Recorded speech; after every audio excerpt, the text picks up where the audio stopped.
Meanwhile, in the House of Representatives, the House started their impeachment inquiry against Joe Biden, and they held their first hearing yesterday. And this was Congressman Jim Jordan's opening statement to start off this public inquiry. Take a listen. Tale as old as time. Politician takes action that makes money for his family, and then he tries to conceal it. Never forget 4 fundamental facts. Hunter Biden gets put on the board of Burisma. Gets paid a lot of money. Hunter Biden's not qualified, fact number 2, to sit on the board. Not my words, his words. He said he got on the board because of the brand, because of the name.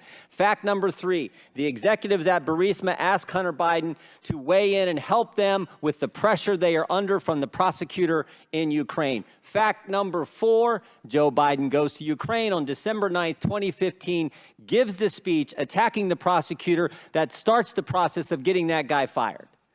Those facts, by the way, are consistent with what the confidential human source told the FBI, and the FBI recorded in the 1023 form, the same form that the Justice Department didn't want to let this committee see.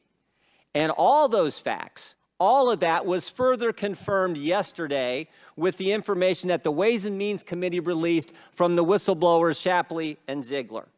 Here's a communication from Hunter Biden to an executive with Burisma. Devin and I do feel comfortable with Blue Star strategies and the ability of Sally and Karen to deliver. Hunter Biden put Burisma in touch with Blue Star Strategies. What were they going to deliver? Well, that was in a communication released yesterday as well. U.S. officials in Ukraine and in the United States need to express support for Burisma and Nikolai Zlochevsky to the highest level decision makers, the president of Ukraine, the president's chief of staff, and the prosecutor general. That's what they were going to deliver. And were they successful?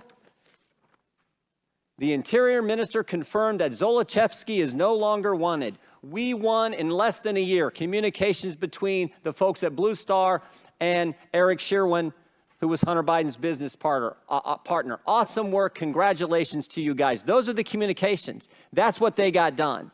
And remember, when this happens in October 2016, when the pressure is taken off, the case is dropped against Zlochevsky, this is the second prosecutor. Joe Biden fired the first one. The second prosecutor comes in, drops the charges. That's exactly what they wanted done. And the final step is the Biden Justice Department tries to sweep it all under the rug. They slow walk the investigation.